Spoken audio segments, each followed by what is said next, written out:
Part 1. Jack Milton was the kind of man who thrived on order, the kind of order that came from a tidy desk, an airtight argument, and a home he had painstakingly restored over 5 years. A solicitor by profession, he dealt daily with the worst sides of human nature. So coming home to Anna felt like a bomb. Anna was sharp, with a quick wit and a fire that lit up any room, especially when she talked about her dream of becoming a barrister.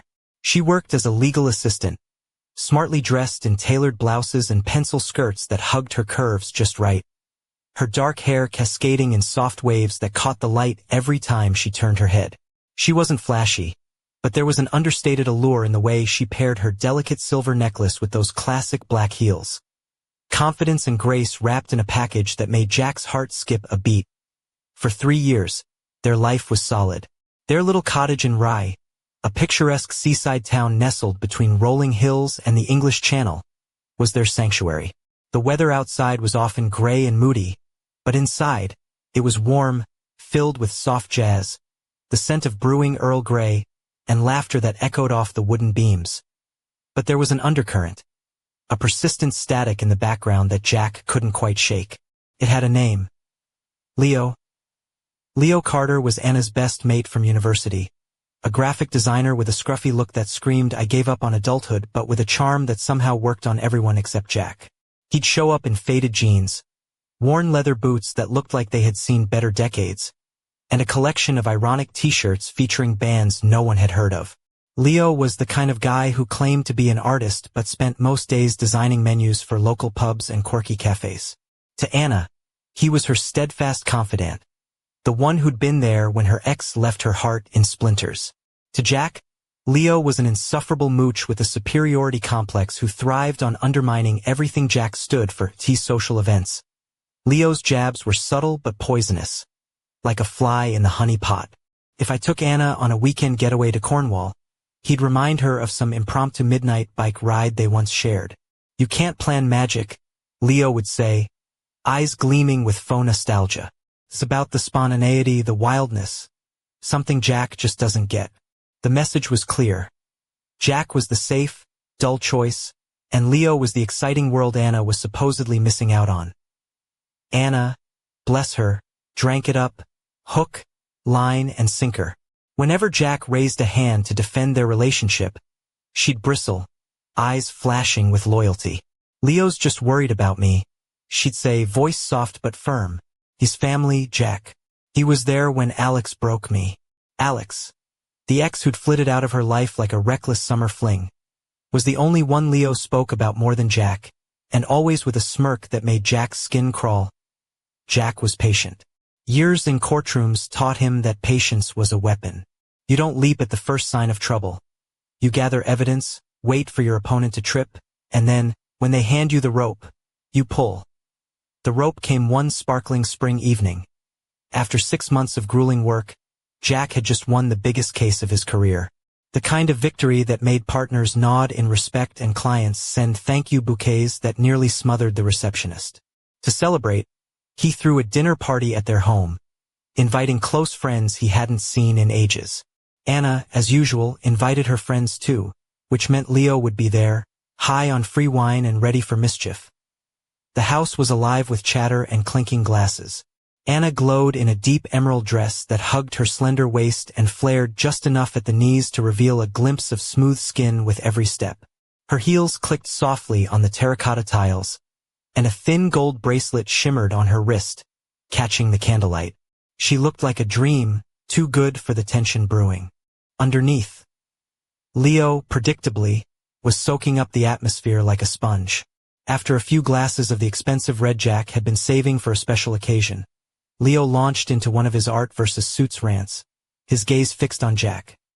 "Some of us see the world through passion, through creativity," Leo said, swirling Jack's wine in the glass. "Others just see it as a series of calculations and contracts." Jack's friends exchanged wary glances, their smiles tight like they were biting back barbs. Jack said nothing, just let Leo talk himself into a corner. Then came the killer line. Leo turned to Anna, voice dripping with faux concern. "I just hope you're happy, Anna. Jack's great, stable, reliable, all that boring stuff. But she could do way better."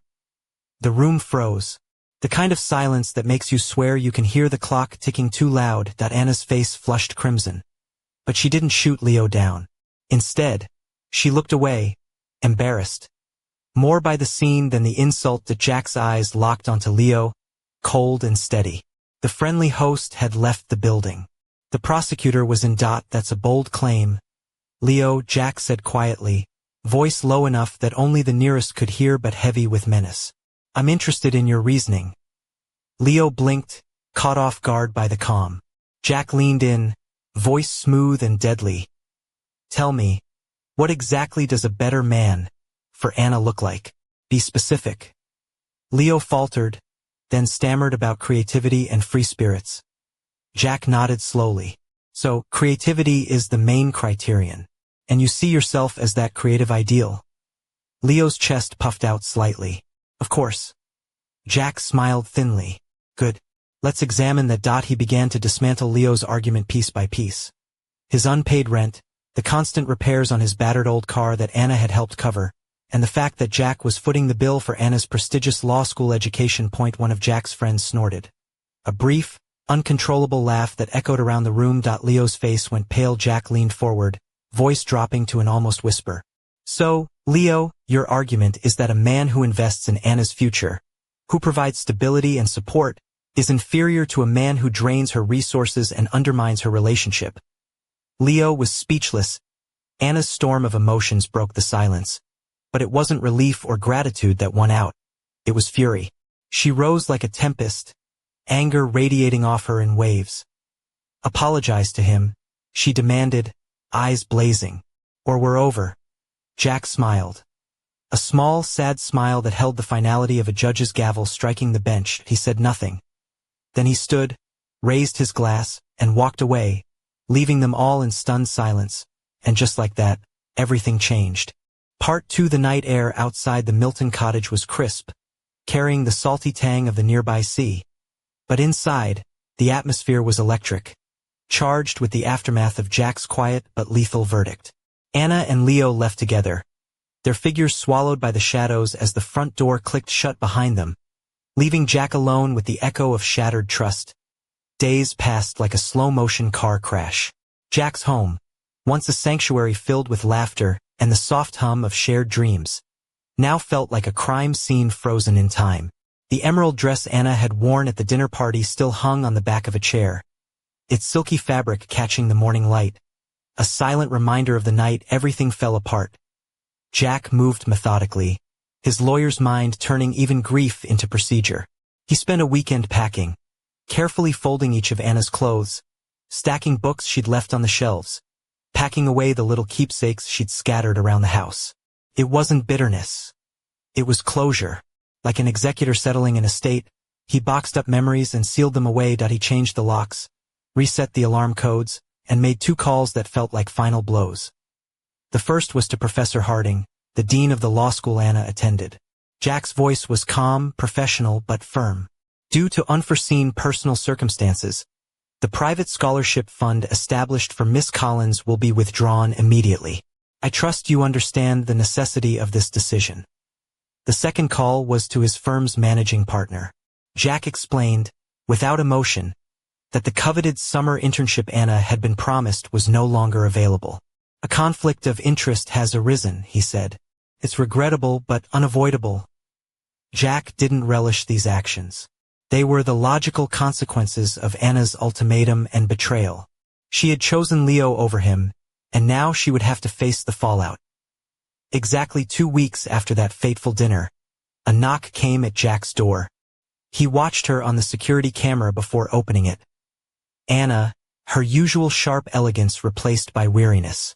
Her hair was pulled back loosely, strands escaping to frame a face marked by sleepless nights and regret. The fire in her eyes had dimmed, replaced by desperation. Jack, we need to talk, she said, voice trembling. Oh, Anna. We don't, he replied, keeping the security chain in place. Tears welled in her eyes. You can't just throw away 3 years over one fight. Everything we planned. Law school, the internship, it wasn't a fight, Jack interrupted, voice steady but cold. It was a moment of truth. I gave you a choice. Me or him. You chose Leo. You demanded I apologize to the man who's been poisoning us. That's not something I can forget. Her face paled. The tuition's due next week, she whispered. I don't know how we'll manage. Then you and Leo will have to figure it out, Jack said. My investment ended the moment you made that choice. She stumbled back, hand to her mouth. You can't do this. The internship I already have, he said. Actions have consequences. You want it over. Now live with it. Jack closed the door gently, leaving Anna standing on the doorstep with tears streaming down her face. In the weeks that followed, word spread quietly through mutual friends. Anna had dropped out of law school, the dream she'd chased for years dissolving like mist. She and Leo were cohabiting in his cramped London flat, a place where the walls seemed to close in with every passing day. Jack heard whispers of their life, a special kind of hell where resentment festered and broken dreams clung like shadows. Leo had won the girl, but what he had wasn't the woman he'd imagined. She was a fragmented version of herself, worn thin by disappointment and the weight of lost ambition. Jack didn't act out of vengeance. He simply enforced the terms of a contract that had been shattered. Loyalty, the cornerstone of any partnership, had been breached, and now the foundation lay in ruins. One rainy evening, as Jack sat alone in the dim glow of his study, a message popped up on his phone. It was from an unknown number. The text was brief, almost cryptic. Not everything is as it seems. Watch closely. Jack stared at the screen, a chill crawling up his spine. The game wasn't over. In fact, it might just be beginning. Part 3. The morning fog clung to the narrow streets of Canterbury as Jack walked briskly toward the small cafe where he agreed to meet an unexpected informant. The city, with its ancient cathedrals and cobbled lanes, seemed a world away from the tension simmering beneath Jack's calm exterior. He wore a sharp navy coat that accentuated his broad shoulders, a crisp white shirt peeking from beneath, and polished Oxford shoes that clicked purposefully on the pavement. His watch, a classic silver timepiece, ticked steadily, a reminder that every second counted. Inside the cafe, the air was thick with the rich aroma of roasted coffee beans and the soft murmur of early risers.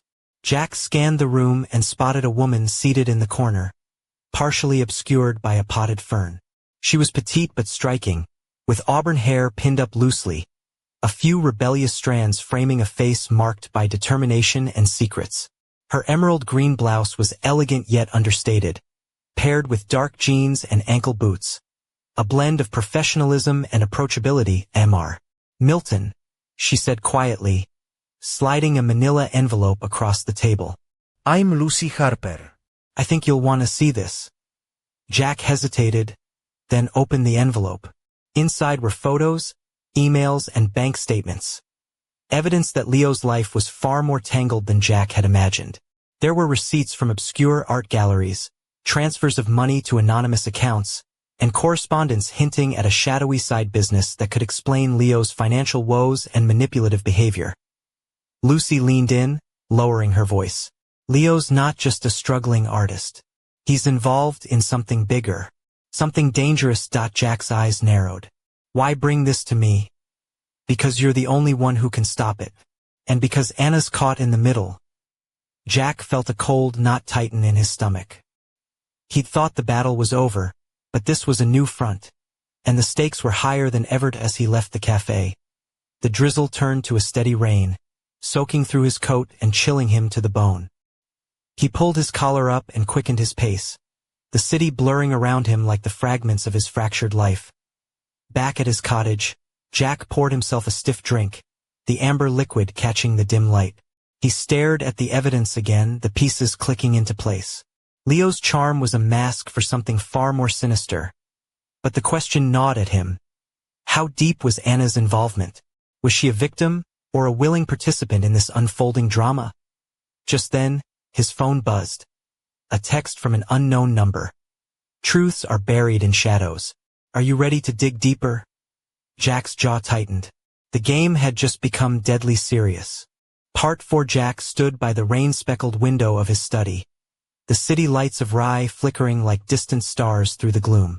The envelope from Lucy lay on the desk beside an untouched whiskey glass, but his mind raced faster than he could pour a drink. Leo's web was thicker and darker than he'd imagined, and Anna, once the woman he loved, was tangled somewhere in its center. The question, was she caught or complicit? That evening, Jack decided to confront the past head-on. He slipped into a tailored charcoal suit, the fabric hugging his lean frame, and laced up his polished leather shoes. Before leaving, he paused briefly in front of the mirror, adjusting his tie just so calm, composed, but ready for the storm ahead. His destination was a cramped, dimly lit pub in Margate, a coastal town known for its faded charm and salty sea air. It was Leo's haunt, a place where artists and dreamers nursed pints and plotted their next moves. The sticky floor, peeling wallpaper, and low hum of conversation created an atmosphere thick with stories and secrets. Jack entered with quiet confidence, eyes scanning the room until they settled on Leo, who was perched at the bar in his usual ragged jeans and scuffed boots, nursing a pint of bitter. His tousled hair was messier than ever, and a smudge of paint on his cheek suggested he'd been working late, or was just careless. Jack approached, the air between them charged with unspoken history. Leo looked up, a flicker of surprise, and something else, crossing his face. "Jack," Leo said, voice wary but laced with a smirk. "To what do I owe the pleasure?" "Cut the act, Leo," Jack replied smoothly. "I know about the money transfers, the shell companies. What's the game here?" Leo's smirk faltered. "You're in way over your head." Jack leaned in, voice low. "Then help me understand. Where does Anna fit into all this?" Leo's eyes darkened. "She's not the naive girl you think she is. She made choices before Jack could respond." The pub door slammed open, and a gust of cold wind swept inside. A woman stepped in, tall, striking, with piercing blue eyes that seemed to dissect the room. She wore a sleek black leather jacket over a crimson blouse, paired with dark jeans and ankle boots that clicked sharply on the floor. Her presence demanded attention. "Leo," she said, voice sharp as a razor. "We need to talk." Now. Leo's jaw tightened, and he shot Jack a look that said this was far from over. Jack watched as Leo followed the woman outside into the misty night, the tension between them palpable. The mystery deepened, and Jack realized that to uncover the truth, he'd have to dive deeper into a world he barely understood, one where loyalties shifted like sand, and nothing was as it seemed as he stepped back into the pub's dim light. Jack's phone buzzed again. "Watch your back. They're watching you." He pocketed the phone and took a slow, steady breath. The game had escalated, and the price of losing was higher than ever. Part 5. The chill of the Margate night bit through Jack's coat as he stepped out onto the slick cobblestones. Leo and the woman had vanished into the fog, swallowed by the shadows of the narrow alleyways. Jack's breath steamed in the cold air as he pulled out his phone, scrolling through the latest cryptic message again. "Watch your back. They're watching you." His mind raced. Who was watching? Who else was tangled in this mess? And most importantly, what did Anna really know? Determined to find answers, Jack made his way to a nearby hotel where he knew Anna sometimes stayed when she was visiting Leo's flat. The lobby was quiet, the receptionist barely looking up as he flashed his ID. Upstairs, the corridor was dimly lit, the carpet worn thin from years of footsteps and whispered secrets at Anna's door. He hesitated. The polished brass number gleamed under the flickering light, room 312. He knocked firmly. Moments passed. Then the door creaked open just enough to reveal Anna's tired eyes, rimmed red from sleepless nights. She wore a loose silk blouse that slipped off one shoulder, paired with a delicate necklace that caught the hallway light. A softer, more vulnerable version of the woman he'd once known. "Jack?" she whispered, surprise and something else, fear, flickering across her face. "We need to talk," he said, stepping inside before she could protest. The room was small but orderly, with a single suitcase lying open on the bed. Anna sat down, folding her hands in her lap, the weight of their fractured past heavy in the air. "I know about Leo's deals," Jack said quietly. "And I know you're involved." "Why, Anna? Why didn't you tell me?" Her eyes welled with tears. "I didn't want to hurt you. I thought I could fix it. That I could protect us." Jack shook his head slowly. "You chose him over me. You chose chaos over stability. Anna's voice broke. I was scared, Jack. Scared of losing everything. Of failing. He took a step closer, the tension between them crackling like electricity. You asked me to apologize to Leo, to accept him. Couldn't. Not when he was tearing us apart. Suddenly, her phone buzzed on the bedside table. She glanced at the screen, then swallowed hard. It's him. She said, voice barely audible. Leo's in trouble. He's involved with people who don't forgive mistakes. Jack's heart pounded. The danger was closer than he'd imagined. A sudden crash echoed from the hallway. The door burst open, and a group of shadowy figures spilled inside, faces obscured by scarves and hoods. Jack instinctively moved in front of Anna, his lawyer's calm replaced by raw survival instinct.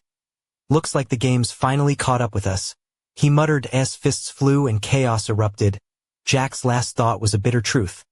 Loyalty wasn't just a contract between lovers. It was a battlefield. And in this war, no one was safe. The night swallowed their screams, and somewhere, in the darkness, the message blinked once more on Jack's phone. Game over? Or just beginning?